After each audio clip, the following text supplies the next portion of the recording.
Seit wie vielen Tagen haben wir jetzt schon keine Schiffe mehr gesehen? 5 Tage, glaube ich, ja. Gestern Abend dachte Mareike, sie hätte ein Schiff gesehen, aber sie hat halluziniert tatsächlich. Ich bin Eike und das hier ist mein Traum. Einmal über den Atlantik segeln. Meine Segelerfahrung, ein bisschen Jolle, ein Wochenende auf der Ostsee und jetzt direkt der Atlantik. Kein einfaches Segeln bis jetzt tatsächlich. Die nächsten 3-4 Tage wird es wahrscheinlich noch so weitergehen. Das kann ja jetzt lustig werden. Ich habe mir das anders vorgestellt. Mehr Freiheit, mehr Weite, weniger, naja. Guck dir das auch mal an hier, ey. Das Ja, ist schon fettes Meer, ey.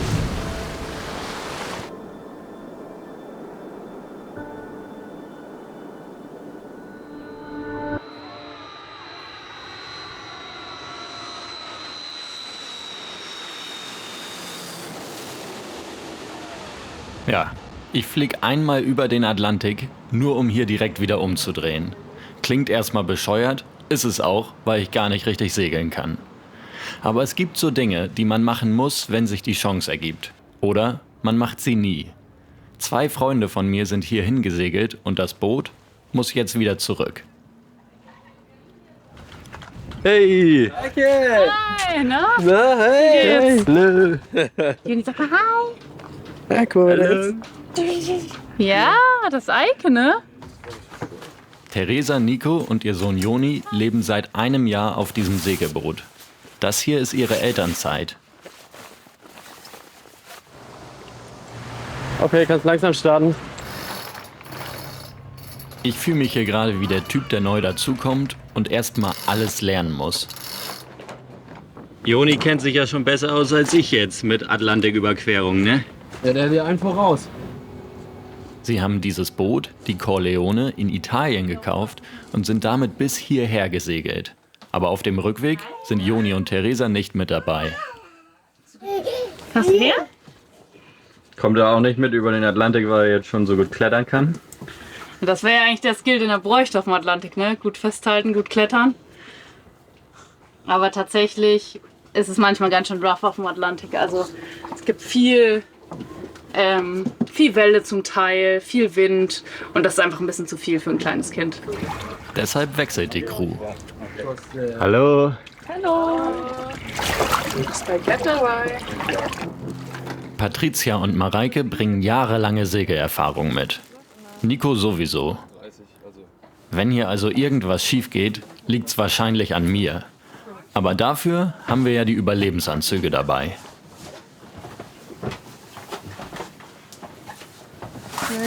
So, ich mach gleich noch ein Foto. Von hier aus wollen wir über 4000 Seemeilen nach Europa segeln. Der nächste Stopp sind die Azoren. Ab da sind Nico und ich nur noch zu zweit. Und ich hoffe, dass ich bis dahin mehr bin als nur Ballast. Gerade bin ich für Nico wahrscheinlich mehr Arbeit als Hilfe. Er erklärt mir alles. 3 Wochen Zeit, um zu lernen, was es heißt, über einen Ozean zu segeln. Ja, das ist schon was anderes als jetzt die Ostsee, die du gemacht hast, weil wir ja eigentlich über mehrere nicht Monate, über mehrere Wochen halt jetzt so ein bisschen autark sein müssen. Ja. Kann man essen, trinken, Strom, so Sicherheitsvorkehrungen treffen, falls uns irgendwas passiert, dass wir uns selber helfen können. Ja. Und wie lange haben wir jetzt noch, bis es losgeht? Schauen, momentan sieht das Wetter so aus, dass wir wahrscheinlich am 2. April losfahren können, weil das wäre jetzt in 4 Tagen. Ja, aber man muss immer so das im Auge behalten, wie sich das alles entwickelt auch. Und wenn wir sehen, es sieht gut aus, dann muss man losfahren. Und ob es dann auch wirklich so ist, wie es aussieht, dann so machen wir nochmal eine andere Sache. Der Nordatlantik ist schon auf jeden Fall fortgeschritten, würde ich sagen. Wenn man so an eine Atlantiküberquerung denkt, denkt man eigentlich mal über Wind von hinten, Delfine vorm Bug und man segelt so Richtung Karibik eben. Und der Rückweg ist halt viel mehr geprägt durch diesen schwierigeren Wind, den wir halt auch in Europa haben. Diesen Westwind, der oft ein bisschen stürmischer ist, wo Tiefdruckgebiete dann plötzlich sind, was man halt diesen beständigen Passatwind eigentlich nicht kriegt. Und das macht dann auf jeden Fall anspruchsvoller als dieses normale Segeln von Ost nach West. Plus wir waren sehr früh dran in der Jahreszeit, das heißt das Wetter war noch nicht so stabil. Das kann oft bedeuten, dass die Tiefdruckgebiete noch sehr viel mehr Wind mit sich tragen, also Stürme häufiger sind. Und deswegen ist es schon eine anspruchsvolle Tour auf jeden Fall. Also das würde ich jetzt keinem unbedingt empfehlen, der erst seit ein paar Wochen auf der Ostsee vielleicht segeln gelernt hat oder so, sondern da sollte man schon ein bisschen wissen, was man tut, weil man einfach so weit außen ist. Also es ist einfach keine Hilfe, die man erwarten könnte, die in der Nähe ist erstmal.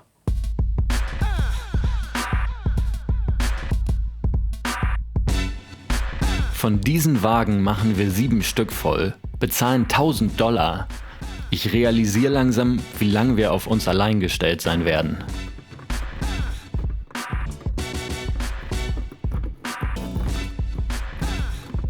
Ja, Nico meint, manchmal legen Kakerlaken ihre Larven hier unter die Etiketten und deswegen haben wir die abgelöst.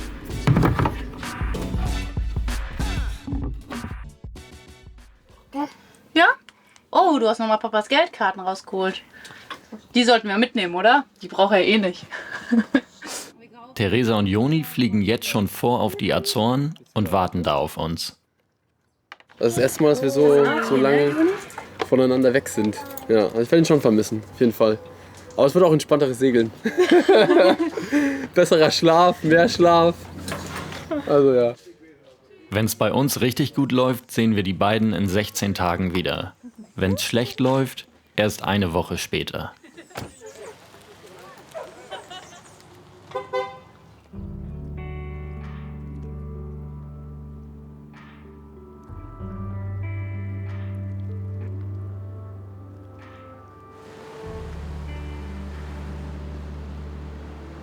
Nice to meet you. All right, I'm Joe. Joe? See, I got a nice one here. Okay. Every week I have to go fishing at least one day.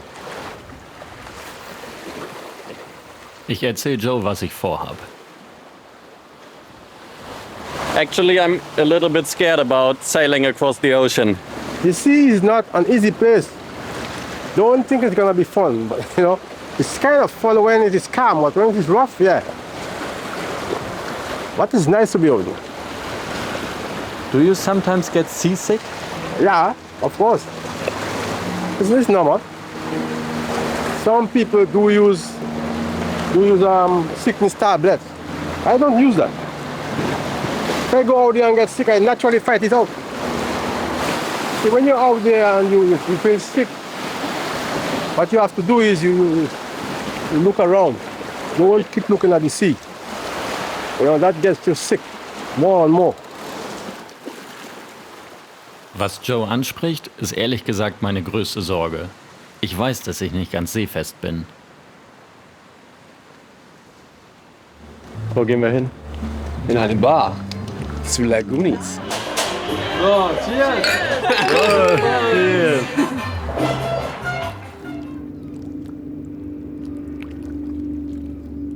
Jetzt geht's bald los und einen Abend vorher ziehe ich mir hier so ein Pflaster rauf gegen Seekrankheit. Das soll 72 Stunden helfen. Die Pflaster habe ich mir extra vom Arzt verschreiben lassen. Sie sollen das beste Mittel gegen Seekrankheit sein. Okay, sitzt. Und jetzt muss man 72 Stunden kotzen, oder was? Genau. Und dann geht's gut.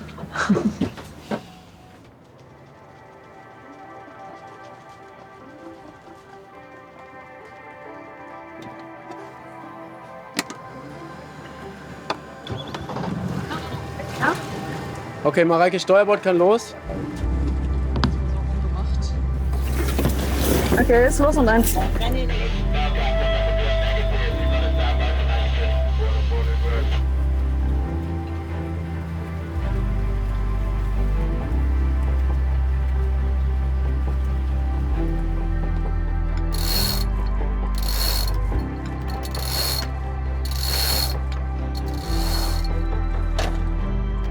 Oh, endlich segeln. Jetzt geht's los.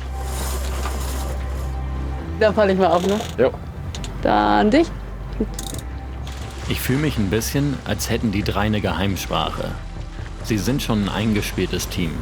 Ich muss meine Rolle hier an Bord erst noch finden.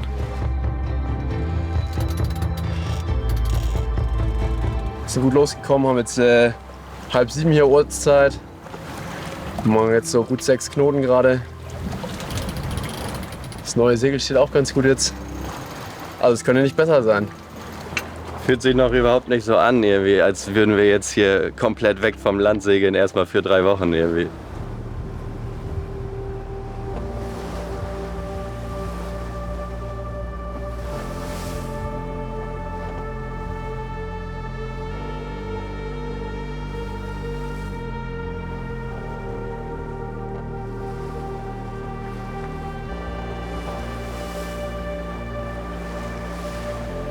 Ab diesem Punkt segel ich ins Ungewisse.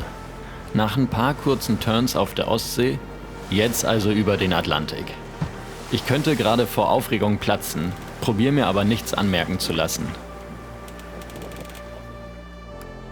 Nico strahlt die gleiche Ruhe aus wie immer. Naja, es ist halt auch schon seine 7. Atlantiküberquerung. Für mich ist ja eigentlich das erste Mal eine Rolle auch als Skipper und nicht nur als Crew oder Navigator oder whatever. Also es ist schon eine andere Geschichte auf jeden Fall.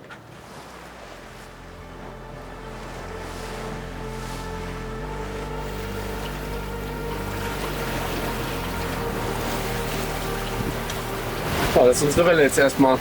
Nice. Jetzt haben wir so 1,2 laut Forecast. Ja.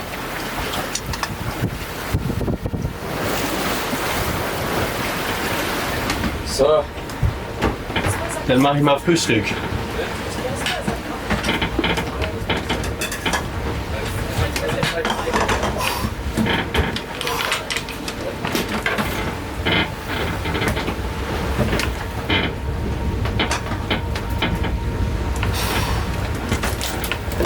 Das kann ja jetzt lustig werden. Alles muss man festhalten, ey.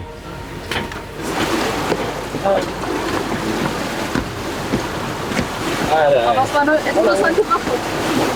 das ist ja ein Kampf. Ja, auf einmal wird alles doppelt anstrengend, oder? Deswegen hat man so wenig zu tun an Bord, weil man so lange braucht.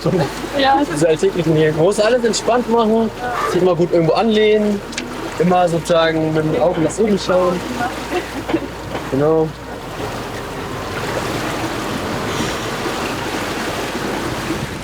Oh Mann, ey. Das Müsli kriege ich jetzt mal nicht runter, glaube ich. Ist echt so ein bisschen kribbelig, ein bisschen flau. Eike, so schnell in der Horizontalen. Von 1 bis 10, wie fühlst du dich? Eine glatte 4. Da ist noch Luft nach oben. Na, Eike, die ersten 3 Tage sind wir die härtesten, sagt man mal.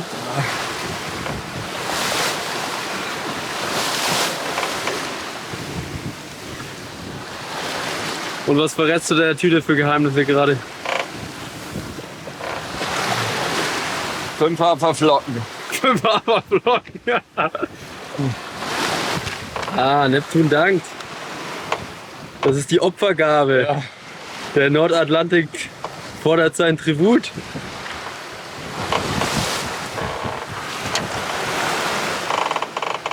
Das ist einfach zu krass, ey.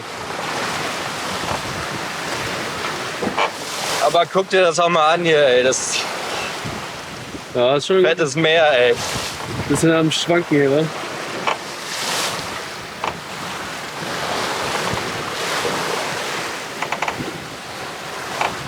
Okay, ich würde sagen 1-0 für Neptun.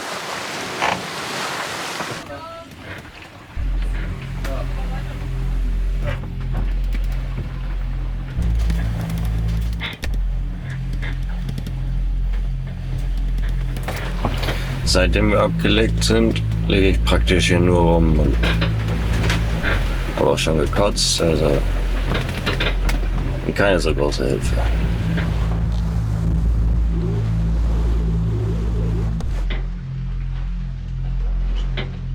Am Anfang war ich tatsächlich recht lange seekrank. Damit habe ich nicht so richtig gerechnet, weil meistens hat mich das bisher noch nicht so mitgenommen. Aber es war schon trotzdem auch unangenehm.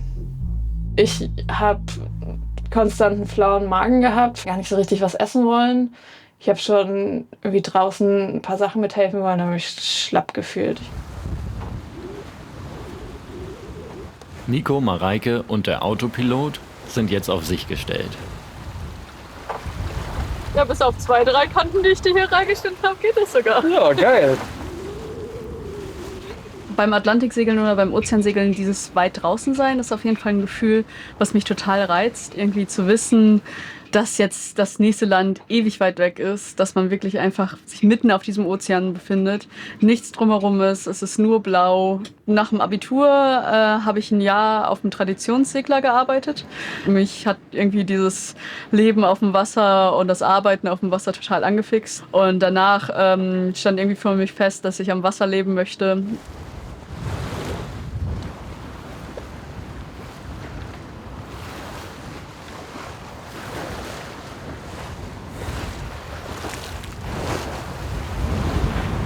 Und wie war die Nacht? Oh, war gut. Viele Sternschnuppen, viel Meeresleuchten. Ja.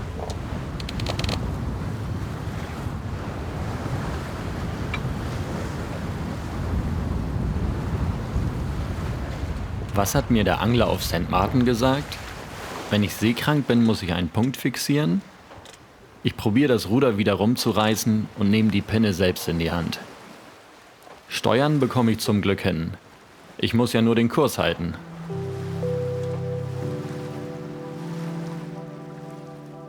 So habe ich mir das vorgestellt. Aufs Meer gucken und den Kopf freikriegen.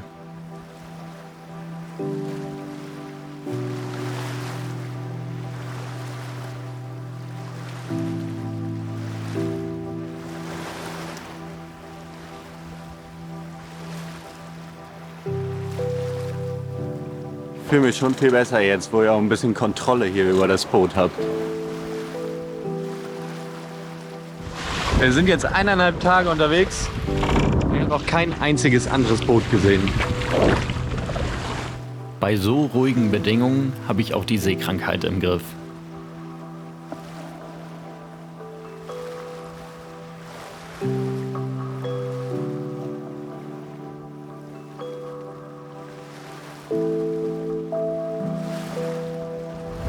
Ich glaube, es ist schon ein besonderes Gefühl, so weit draußen zu sein. Und das Meer verändert sich immer, je nach Wind. Sind die Wellen anders. Oder haben wir Regenbogen gesehen, gestern krassen Sternenhimmel irgendwie. Also ich glaube, es ist schon so diese Isolationserfahrung, die da besonders ist, was schon cool ist. Ich glaube, es ist schon echt was sehr Besonderes, wenn man so richtig weit weg von Land fährt. So der Ozean so eine ganz andere Farbe kriegt und die Wellen in einem ganz anderen Takt atmen. So. Also es ist viel, viel länger und viel, viel höher. Und wenn man sich das dann auf einer Karte dann anschaut, wo man losfährt und wo man hin möchte, kann man das am Anfang überhaupt nicht verstehen, diese Distanz. Und es dauert ja wirklich wochenlang, wo man nur Wasser sieht. Und das ist so eine Sache, die beeindruckt mich jedes Mal wieder.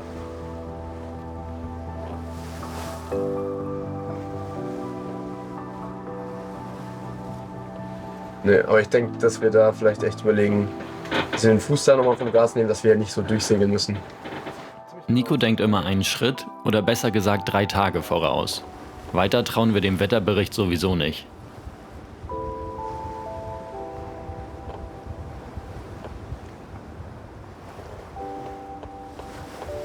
Meistens hält der Autopilot den Kurs. Wir müssen nur dafür sorgen, dass die Segel richtig stehen. Und dass immer jemand ein Auge darauf hat.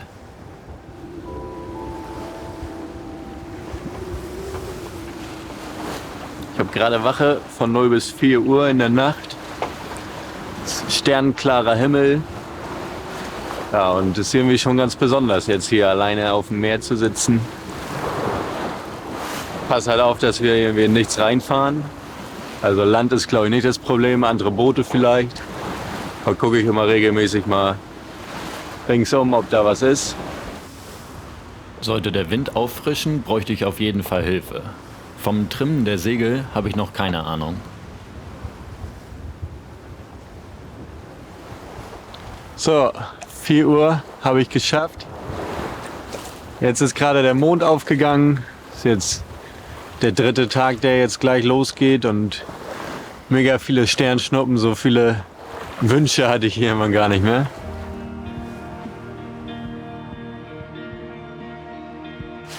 Tag 3 auf See. Der Geruch ist nicht mehr auszuhalten. So, wie fühlt sich die erste Dusche an auf See? Gut. Ist einfach noch zu warm hier.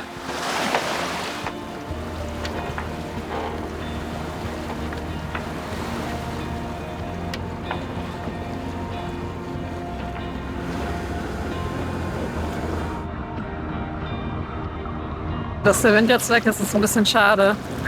Aber das ist halt so. Kommt bestimmt wieder.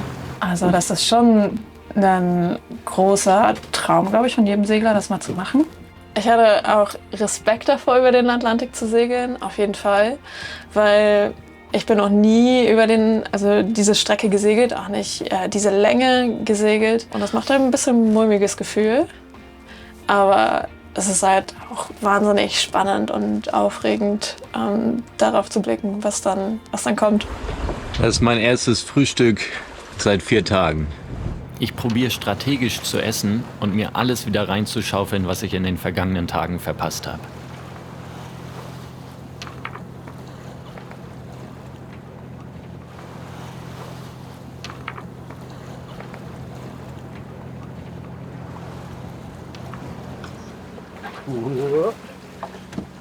Ich habe manchmal das Gefühl, du bist noch nicht so ganz leichtfüßig auf dem Schiff. Ich? Ja. Aber Nein. Das kommt noch. Doch. Warum? Oh. Reine Beobachtung. Aber das kommt noch. Ich habe da großes Vertrauen in deine Lernfähigkeiten. Jetzt komme ich erst hier so richtig an und kann es auch irgendwie dann so genießen und ja, hab mal ein bisschen den Kopf frei.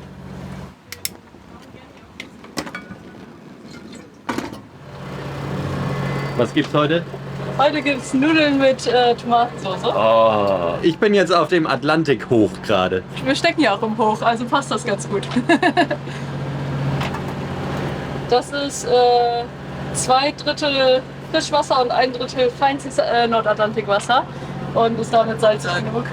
Wenn man mehr als 1/3 Atlantikwasser nimmt, hier aus der Region, ist es einfach viel zu salzig für Nudeln. Deswegen fahren wir die 2/3, 1/3 Methode. Haben wir noch mehr Nudeln? Ja. Nudeln und noch eine Soße. Sagen, wie der fit ist.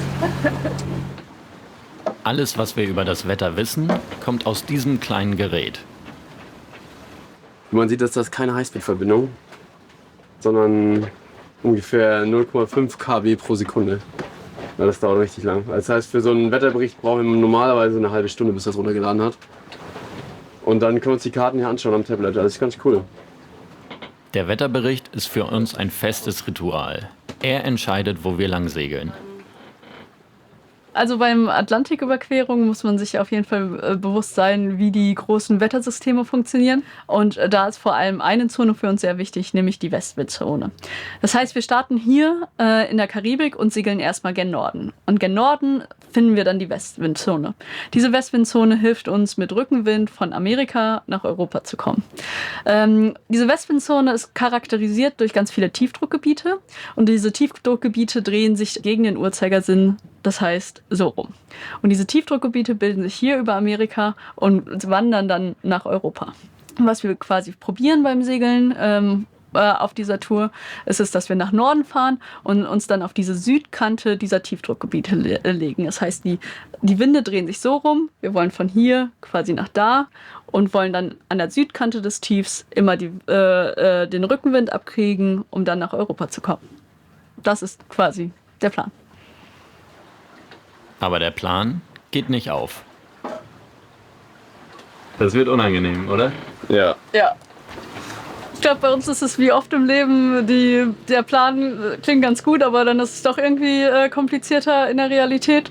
Wir hatten leider auf unserer Tour halt ein Hochdruckgebiet in einem Gebiet, wo wir eigentlich Tiefdruckgebiete erwarten. Und beim Hochdruckgebiet ist es halt so, dass die Winde genau andersrum um ein Hochdruckgebiet drehen als um ein Tiefdruckgebiet. Das bedeutet aber, dass wir leider Gegenwind hatten. Gegenwind ist immer blöd beim Segeln und sehr, sehr anstrengend und vor allem bei großen Ozeanüberquerungen versucht man das eigentlich zu vermeiden.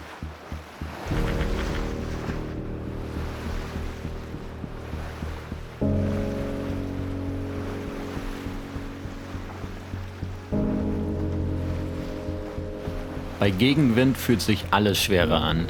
Jede Welle gibt einen Schlag, erst aufs Boot, dann auf uns. Es knarzt überall und ich habe noch kein Gefühl dafür, was normal ist und wann ich mir Sorgen machen muss. Also ich hatte ganz viele Tiefpunkte gerade zum Anfang der Reise, als genau dieser Konflikt war, dass das Wetter nicht so war, wie wir gedacht haben, dass es kommt. Und man sich immer fragt, Mann, warum kommt das denn jetzt nicht? Warum liegt das denn? Dieses Hochdruckgebiet ist noch weiter im Norden. Und wo ich auch echt nächtelang schlecht gepennt habe, weil ich immer gedacht habe, oh Gott, hoffentlich ist im nächsten Wetterbericht dieses Hochdruckgebiet nicht noch weiter im Norden. Ja, das ist richtig hoch hier mit den Wellen. Also in der Koje nur hin und her gerollt und fast gar nicht geschlafen.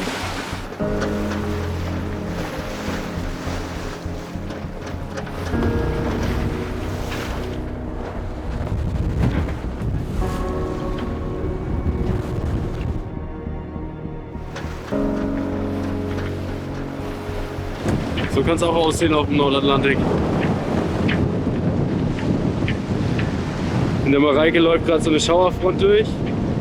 Wir haben jetzt gerade 30 Knoten Wind und lassen jetzt einmal durchziehen.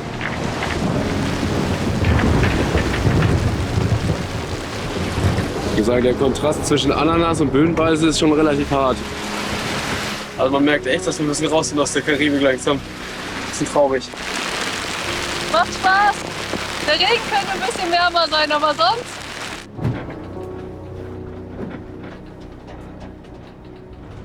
Nico klebt mir ein neues Pflaster gegen Seekrankheit auf. Ich fühle mich, als hätte ich hohes Fieber und kann gar nichts mehr.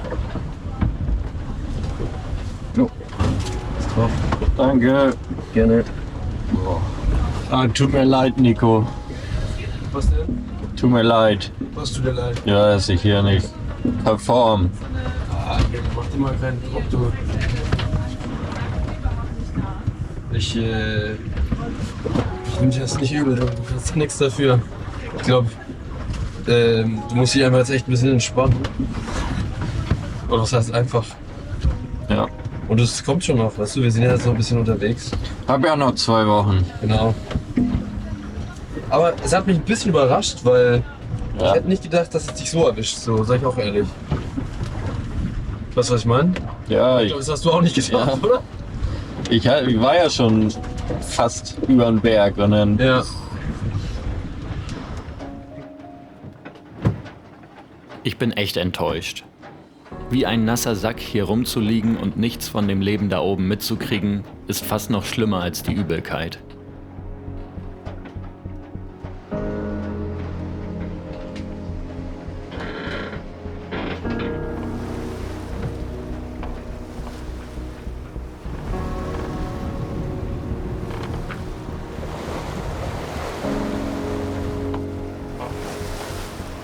Seekrankheit ist halt schon blöd, dass man das relativ viel dann auch in Frage stellt, was man hier eigentlich macht und dass es einem einfach nicht gut geht. Er hat doch länger gebraucht, als ich gedacht hätte, um sich aus dieser Seekrankheit rauszukämpfen. Ich glaube auch, weil er am Anfang zu viel wollte überall auch mitfilmen, mithelfen und immer wenn es ihm ein bisschen besser ging, hat er wieder angefangen, Dinge zu tun, wie, ich gehe dann unter Deck und mache mir ein Müsli, wo man sich denkt, vielleicht wartest du noch mal ein bisschen und steuerst noch ein bisschen, bis es ganz weg ist. Und ich glaube, das hat das auf jeden Fall auch ein bisschen verlängert. Ich fand auch in der ganzen Situation mit seiner Seekrankheit hat man auch immer gemerkt, dass er schon ganz schön struggelt und sich ein bisschen auch mental irgendwie hier an Bord reinkämpfen muss und dass man jetzt auch so ein bisschen das Gefühl hatte, dass er schon gerne woanders wäre. Sonst besonders viel kümmern mussten wir uns jetzt eigentlich gar nicht um ihn. Er hat sehr viel unter Deck gelegen und vor sich hin vegetiert.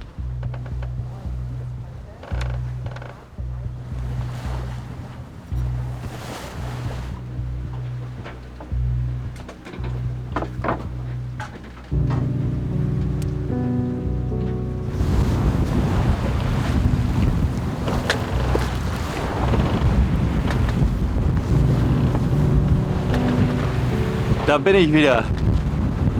Nach einer Packung Zwieback und richtig viel trinken und viel schlafen habe ich es jetzt, glaube ich, überwunden mit der Seekrankheit.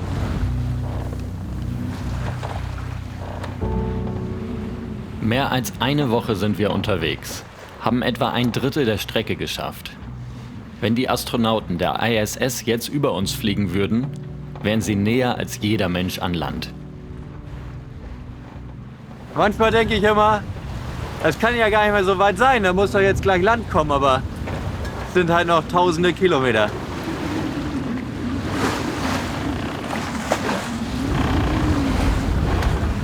Seit wie vielen Tagen haben wir jetzt schon keine Schiffe mehr gesehen? Ich glaube 5, oder? 5 Tage, glaube ich, ja. Gestern Abend dachte Mareike, sie hat ein Schiff gesehen, aber sie hat halluziniert tatsächlich. Wahrscheinlich Müdigkeit so. Jetzt sieht man erstmal, wie groß das Meer ist, ne? Riesig. Deep Talk am Morgen. Nee, alles cool, jetzt mach ich schon. Ready? Ausreffen? Ja, wir treffen mal aus. Endlich kann ich hier richtig mit anpacken und was lernen. So ready? Groß geht auf. Lektion 1: Segelfläche vergrößern. Okay, geht los. Ab den Azoren müssen Nico und ich jedes Manöver zu zweit schaffen.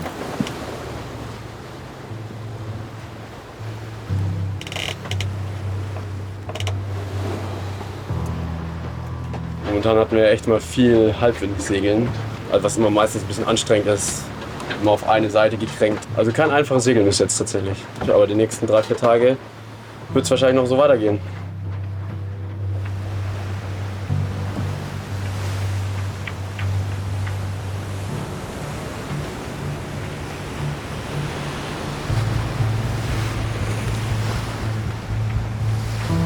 Ladies and gentlemen, welcome on board of our little drone. This is your captain speaking. We are expecting a heavy landing, so keep your Seatbelts fastened and... Pray for the best. Jetzt gehen wir hoch. Hoch, hoch, hoch. Runter. Bisschen hoch.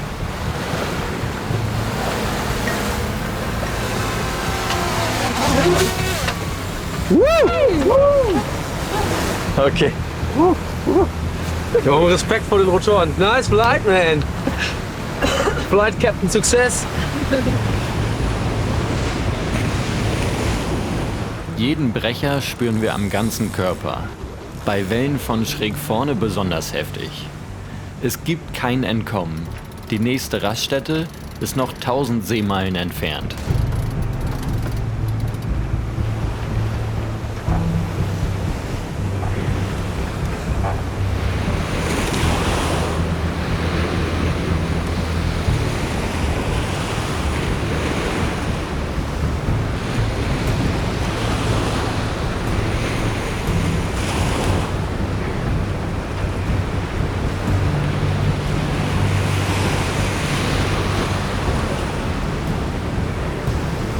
Wenn man unten ist, fühlt sich so an, als würdest du in einem Schlagzeug liegen.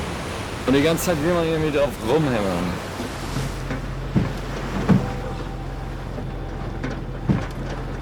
Ich weiß nicht, wie Nico das macht. Gefühlt ist er immer mit einem Ohr wach und hört auf die Geräusche vom Boot. Wir anderen können immerhin 5 bis 6 Stunden am Stück schlafen.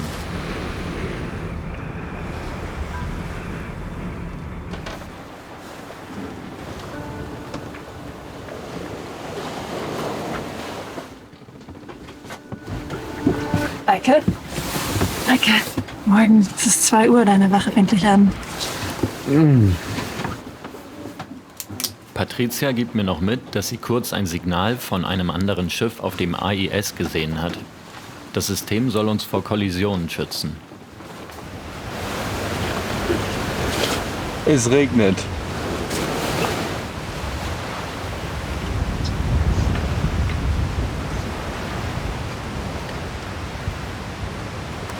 Also durchschlafen kann man sich schon mal abschminken. Das ist schon echt immer der komische Teil, wenn man 2 Stunden lang hier in der finsteren Nacht bei Wind und Wellen draußen sitzt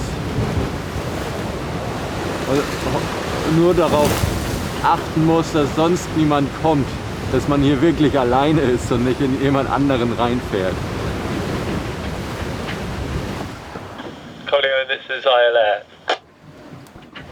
LOR. Good evening, sir. How are you doing? Evening, good evening. Yeah, I'm well. Are you holding your course? I think I'm going to pass behind you. All right, looks very good. Yeah, we are on 005 right now, and we'll also hold this course. Where are you heading to? I'm trying to get to the Azores. I just think I'm sailing on my own, so I don't want to be too close to another boat because I want to sleep and that kind of stuff. But once we're clear of each other, I might adjust a bit more. Sure, sounds very good. We will keep an eye on you. We are 4 persons on board, so don't worry. We will have an eye on you. Great. Okay. Well, have a good night, and give us a shout if you have any questions. Sure, will. Also have a good night and back to 16. Eine neue Stimme zu hören, ist nach 2 Wochen was ganz Besonderes. Wie muss sich das erst für den Briten anfühlen, der ganz alleine segelt?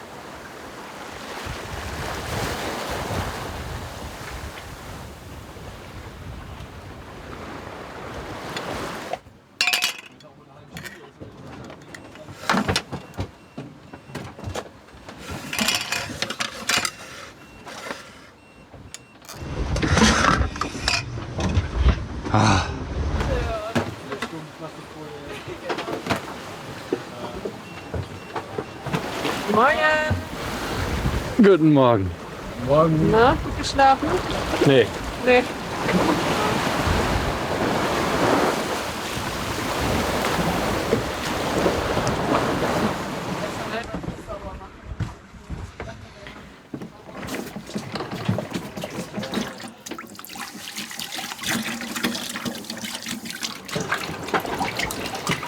Das ist echt hier eine Anstrengung, die ich noch nie vorher kannte. G-Kräfte, die ununterbrochen auf einen einwirken, ob man jetzt hier abwäscht oder halt auch schläft. Es wackelt einfach die ganze Zeit und der Körper arbeitet dagegen an, glaube ich.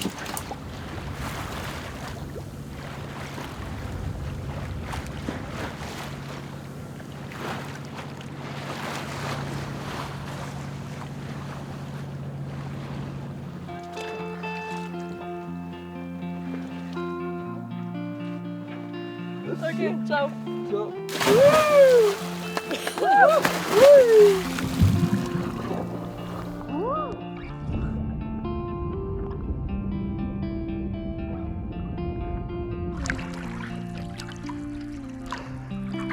4000 Meter Wasser sind unter uns.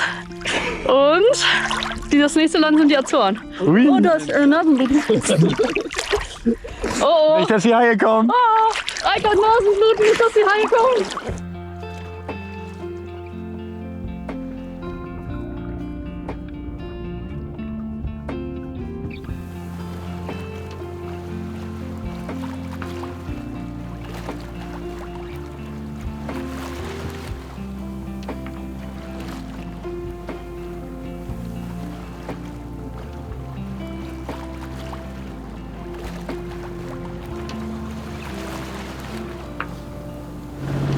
Nico, wollen wir wieder segeln?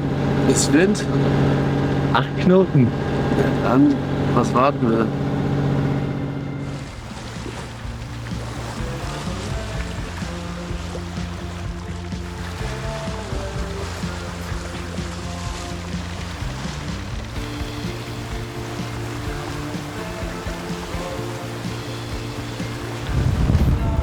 Was ist da los?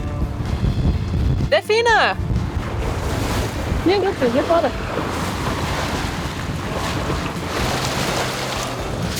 Yeah! Woo!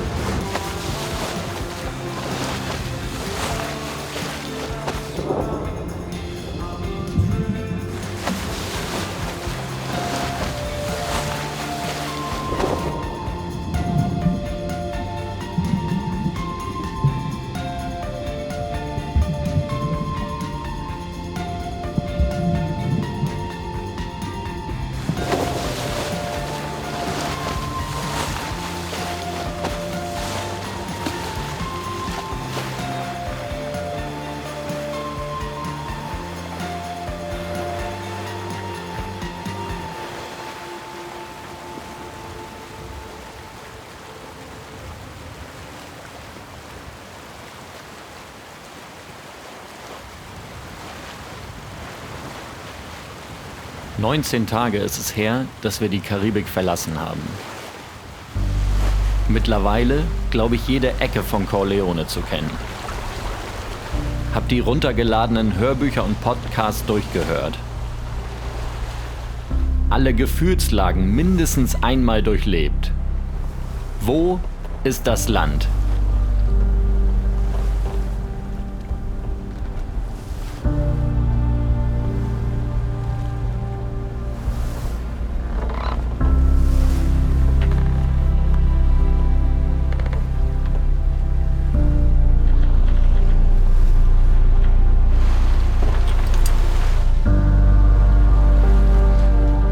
Das sind die Azoren.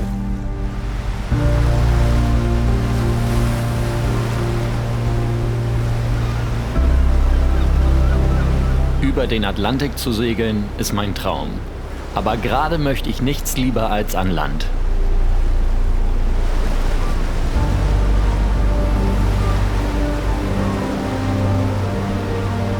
Boah, es sieht schon schön aus. Eine schöne Küste. Ein bisschen vermisst hat man schon. Ist, glaube ich, eine der schönsten Anfahrten auf eine Insel, die ich je hatte. Wie war das jetzt für dich als Skipper? Ja, ist schon auch anstrengend. Aber auch schön. Also ich finde, wir waren ein cooles Team alle zusammen. Also das hat für mich die Reise so ausgemacht. Ich bin so gespannt, wie das wird, wenn wir da einmal rübergehen und dann wackelt es nicht mehr. Ja. Da habe ich mich, glaube ich, immer am meisten drauf gefreut, wenn es scheiße war.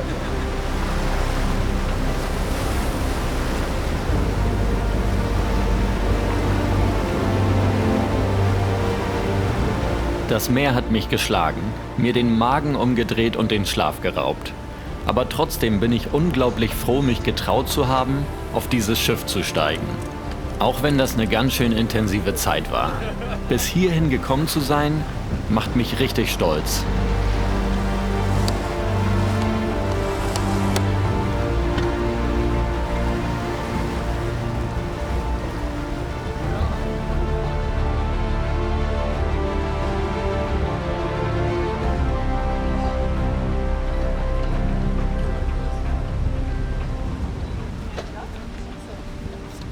Ist echt so, als würde der Boden die ganze Zeit noch wackeln.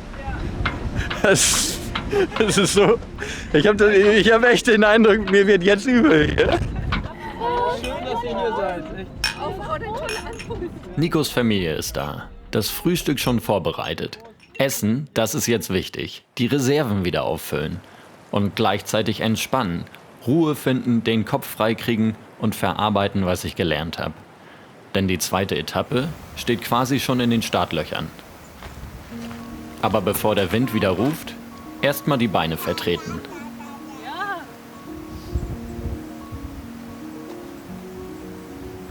Ja, ich war hier schon tatsächlich. Ich glaube am ersten Tag fast, den wir auf Fayal waren, haben wir uns das hier schon mal angeguckt. Und da war es auch erst so wie jetzt ziemlich nebelig und dann ist es richtig aufgezogen. Es war so schön. Konnte man auch Pico sehen, São Jorge sehen, also alle Nachbarinseln. Das war echt richtig cool. Ja, du hast Joni dann ja schon ein bisschen die Insel gezeigt. Ja, voll. Es gibt ja 9 Inseln auf den Azoren und wir sind jetzt auf der 4. quasi. Oh, ja, da. Die Wolken, ne?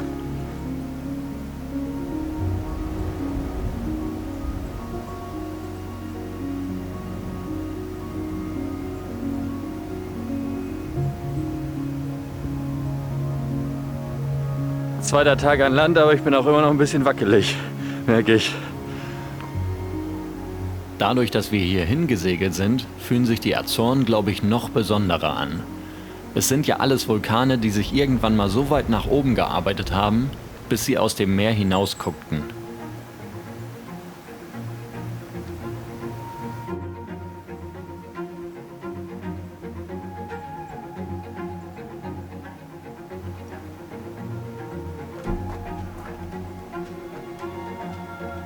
Berlin 3000 Kilometer, New York auch 3000. In der Mitte vom Atlantik.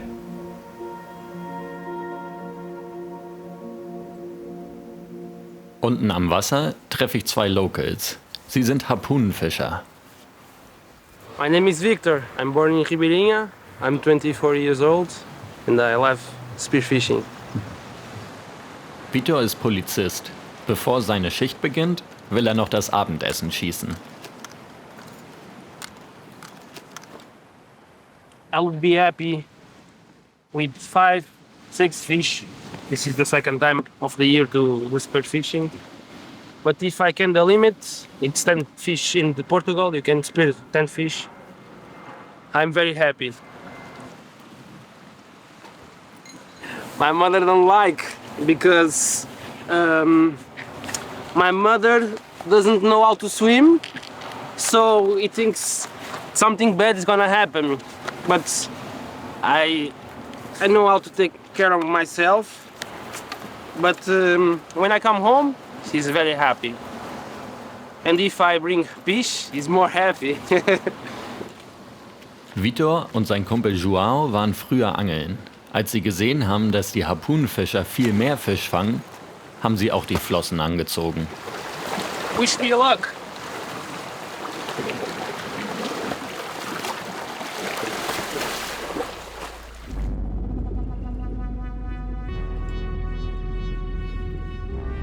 Ich bin fasziniert davon, wie die beiden den Fischen in ihrem eigenen Lebensraum hinterherjagen.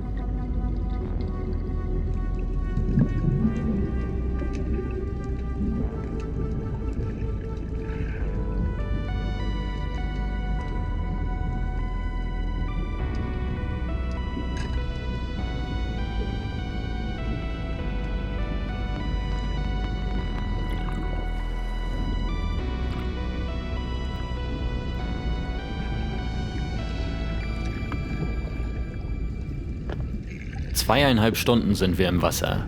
Vitor nimmt meine Kamera mit runter.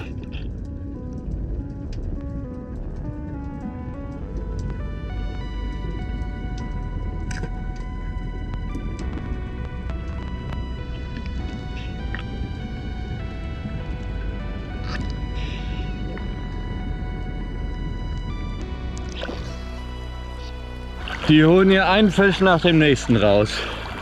Das ist echt der Wahnsinn.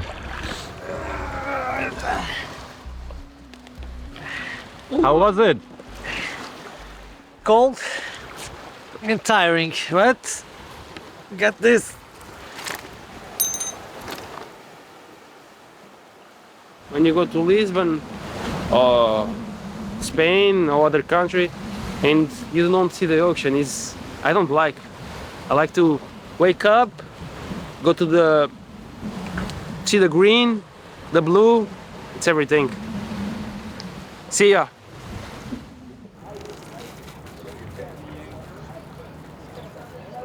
Jeder, der hier hinsegelt, verewigt sich auf dem Pier.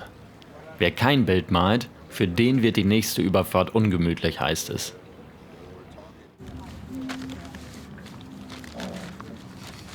Camille und Colleen sind wie ich mit wenig Segeerfahrung von St. Martin aus gestartet und wollen auch weiter nach Frankreich segeln. Es ist der Rückweg von ihrer Amerikareise. So we did the US, then Central America. We went to Guatemala. I mean, we did everything by road because we didn't want to take the plane, and then we were looking for a sailboat to come back to France. So you hitchhiked over the Atlantic Ocean. Yeah, exactly. Yeah. The fact of crossing it, I think we feel like closer to the ocean. What is your plan with the painting? We're just going to do white and blue, and we're going to do, it's a little surprise, a little mermaid maybe, but a cool mermaid. Das Bild soll die wichtigsten Elemente ihrer Reise widerspiegeln. Ich bin gespannt. Erstmal müssen wir ran. So ein großer Segeltraum, den man so ganz diffus irgendwie mal hat und dann nie so richtig weiß, wo man das mal macht. Und dann war auf einmal die Möglichkeit da und jetzt haben wir es einfach gemacht. Mit einem richtig schönen Schiff, mit einer super Crew. Besser hätte man sich das gar nicht aussuchen können, so eine Atlantiküberquerung. Das ist so ein schöner Abschluss, hier noch so ein schönes Bild hinzumalen. Viele Stunden haben wir gemeinsam an Deck gesessen und aufs Meer geschaut. Haben uns in den 3 Wochen wahrscheinlich besser kennengelernt als an Land in 3 Jahren. Jetzt ist es leider Zeit, Tschüss zu sagen. Ciao. Ciao Mareike, hey, war richtig cool mit dir. Mach's gut. Nico, mach's gut. Tschüss, Mareike. Tschüss. Oh, das war so schön. Patricia und Mareike müssen dem Ruf der Arbeit folgen.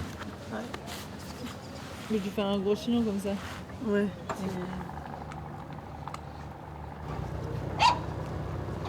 So, what are you painting?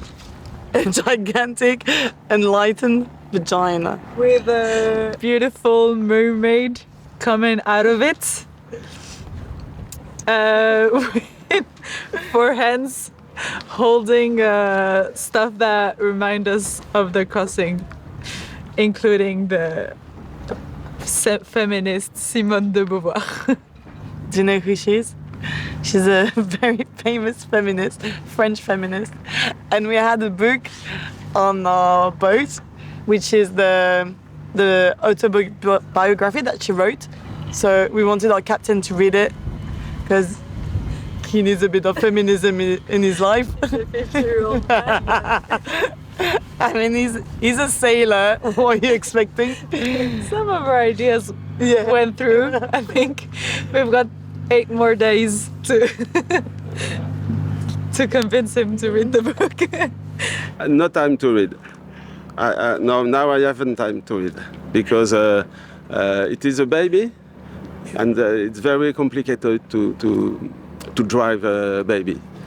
Das Baby von Skipper Richard ist ein Trimaran, der mehr Platz als manches Einfamilienhaus bietet. Morgen wollen sie weiter nach Frankreich segeln. Ich hoffe, dass sie die Schäden bis dahin geflickt bekommen. Für Richard ist es die 3. Atlantiküberquerung. Er nimmt immer fremde Crew mit, damit er mehr Schlaf kriegt. Every time I have very good crew. Perhaps it's because I am a very good captain. It's possible. Huh? Oui. Yes. Yes. Can you confirm, please? Yes. Okay. Ich hoffe, dass ich für meinen Captain jetzt auch ein besseres Crewmitglied sein kann. Und nicht wieder nur seekrank bin. Er hat ja nur noch mich. Na, ist es schon wieder soweit? Morgen geht's los. Morgen früh. Double-Head-Modus. Ich bin mal gespannt, wie viel ich dir jetzt helfen kann. Ich hoffe viel. Aber kein Druck. Was meinst du, wird am meisten anders jetzt? Schlafen. Wir werden wenig schlafen. Das wird anders. Die ersten Tage sind viel Wind, aber von hinten, das ist gut. Was am Schluss passiert, mal gucken. Das kenne ich schon. Kannst das Schiff jetzt hier festhalten? Ich habe schon viel gelernt. Übers Segeln, aber auch über mich. Dieses Mal will ich mir weniger Druck machen und vielleicht ist es ja auch schon viel besser geworden mit der Seekrankheit. Bisschen abstoßen einmal noch. Ja, einmal richtig stoßen. Okay, und drauf.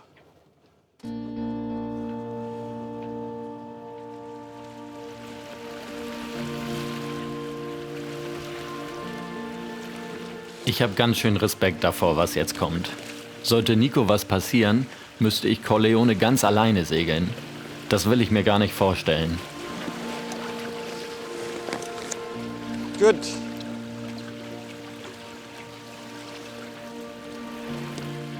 Bye, bye, Land. Ciao, Azoren. 10 Tage auf See liegen vor uns. 1200 Meilen, also ungefähr fast 2500 Kilometer. Und dann sind wir in Frankreich.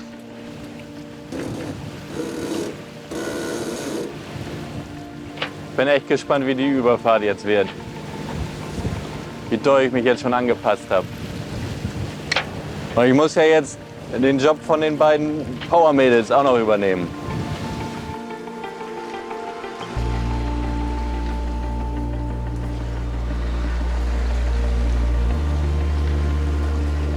Ich hatte den Eindruck, ich bin jetzt gerade erst auf den Azoren angekommen.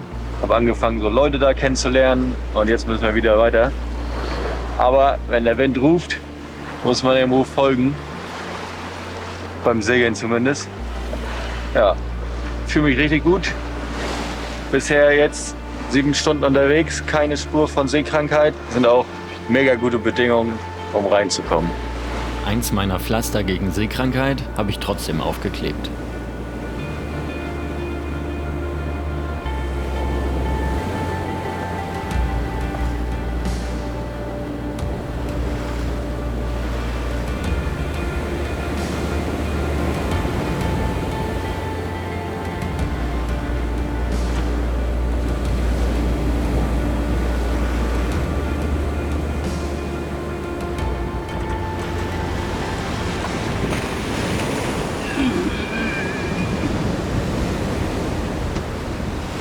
Oh Mann, kann doch jetzt nicht schon wieder wahr sein, ey.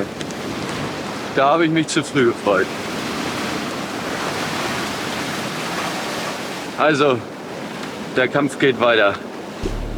Ich will mir keinen Druck machen, das macht es ja meistens nur schlimmer. Aber ich will Nico bei 20 Knoten Wind auch nicht alleine lassen.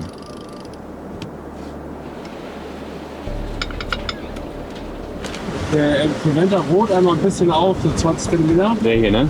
Nee, Preventer Rot ist Backbord 8 an Klampe. Ja. Trotz mehreren Mitteln gegen Seekrankheit intus kämpfe ich rund um die Uhr gegen den Brechreiz. Dazu kommt noch die Müdigkeit, die durch die Medikamente verstärkt wird. In meiner Schicht stelle ich mir den Timer auf 15 Minuten, anders stehe ich das hier nicht durch.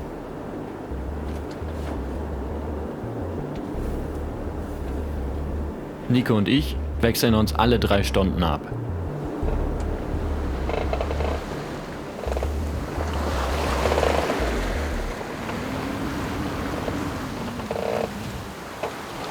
Also ich glaube, wenn wir in Brest ankommen,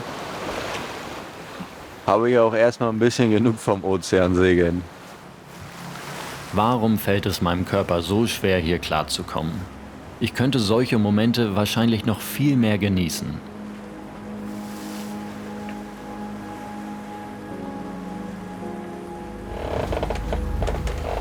Jetzt ist die Sonne aufgegangen und ich gehe in die Koje zum Schlafen. Ist ein bisschen wie verkehrte Welt, aber noch 2 Nächte und ich habe mich dran gewöhnt.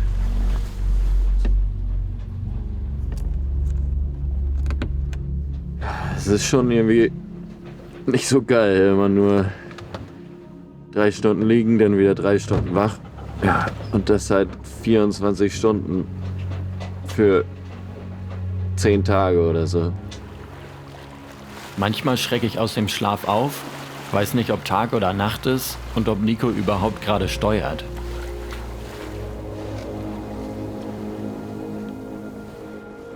Ich nutze jede Gelegenheit, um mich zu erholen und jedes Mittel, um mich wach zu halten.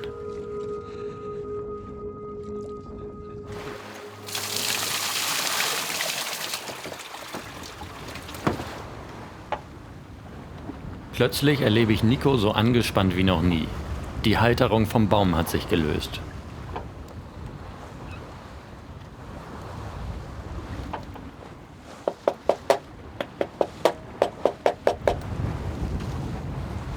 Okay, kick auch nochmal. Ja. Ich brauch's nicht mal echt.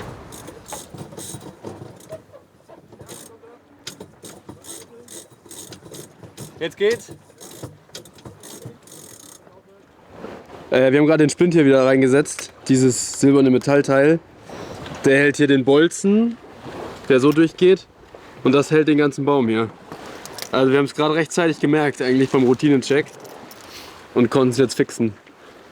Also so ein kleines Teil, wenn wir das nicht gesehen hätten und kaputt gegangen wäre, dann wäre vorbei gewesen oder was? Naja, wir hätten das groß nicht mehr verwenden können, weil der Baum sozusagen an diesem kleinen Ding hängt im Endeffekt, ja. Also manchmal sind es Details, wa? Ja, ist schon doch immer erstaunlich, dass an so einem kleinen Teil dann was Wichtiges dranhängt, oder?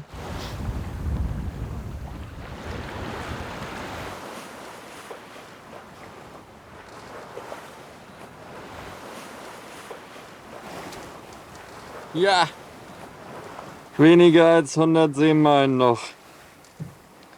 Wir haben es bald geschafft. Nico, wir haben es bald geschafft. Wir haben es bald geschafft. Ich weiß. Once more we sail with a northerly gale through the ice and wind and rain. Abendessen.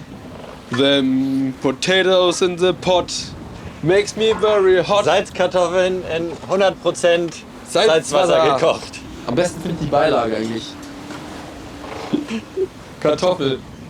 Schon asketisches Leben hier, oder? Wenig Schlaf, wenig Beilagen. Muss man wollen. Viel frische Luft. Wieso hast du das schon 7-mal gemacht?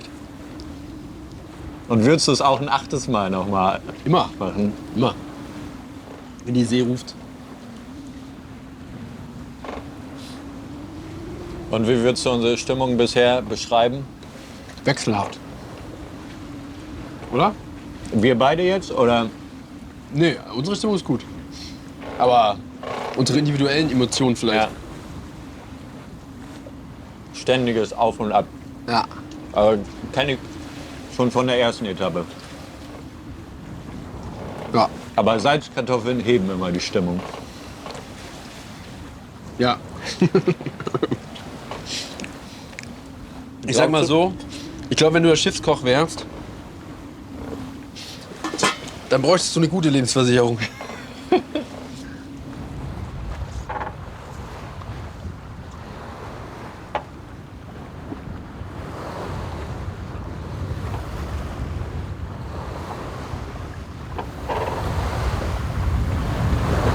Da sind überall Schiffe. Wir sind jetzt hier direkt vor dem englischen Kanal. Und hier ist super viel Schiffsverkehr. Jetzt müssen wir gerade ein Verkehrstrennungsgebiet kreuzen und ich muss gleich die ganzen Schiffe anfunken, dass wir irgendwie mit denen nicht kollidieren.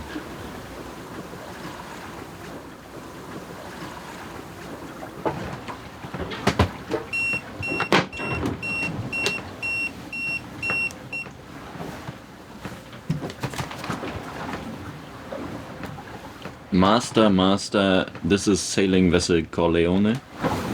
Corleone, Master. Master, good morning, sir. I see you coming from behind and I get an alarm on my AIS. Yes. We'll go more to starboard. Wonderful, thank you, sir. Please switch back to 16. 16.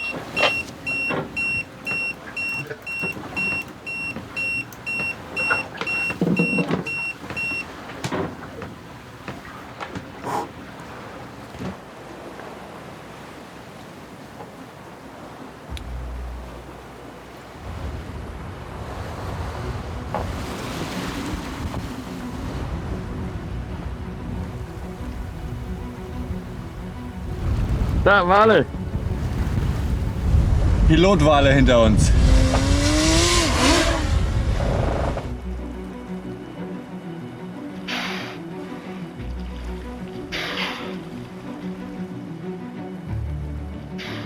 Hier draußen werde ich einfach immer wieder überrascht. So sehr wie hier habe ich mich noch nie mit dem Meer verbunden gefühlt.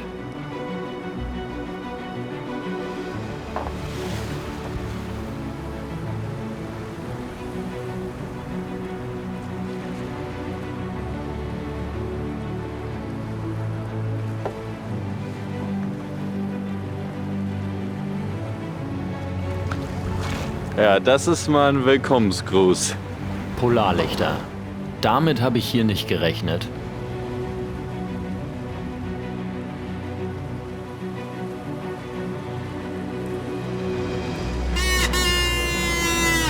Land hoch! Land hoch! Okay, 11 Tage. Wir haben es geschafft. Wir haben es geschafft, ey. Unglaublich. Das war's erstmal mit Atlantiküberquerung für Nie mich. wieder für dich, wa? Schätzt euch glücklich, wenn ihr auf dem Land seid. Nee, aber erst wenn man mal auf See war. Dann kann man das Leben an Land noch mehr genießen. Ja, das weiß ich jetzt. Manchmal habe ich mich echt gefragt, warum tue ich mir das hier an? Ich dachte, hier draußen geht's um Freiheit. In Wirklichkeit ging's oft ums Durchhalten. Aber genau dazwischen lagen die Momente, die alles wieder gut gemacht haben. Wir haben es geschafft, eigentlich. Ja. Oh, geil, Alter. Oh.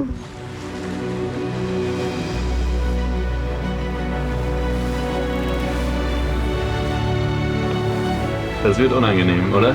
Ja. Ja. Ich würde sagen 1-0 für Neptun. Delfine!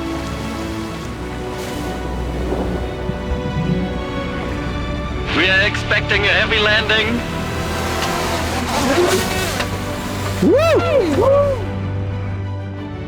4000 Meter Wasser sind unter uns. Und das nächste Land sind die Azoren.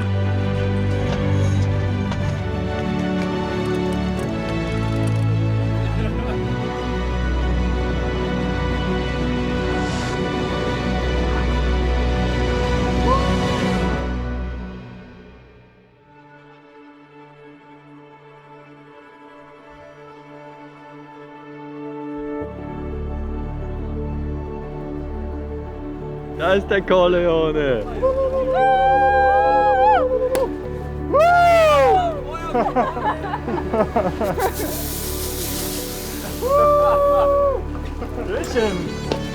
Willkommen zurück im Heimathafen.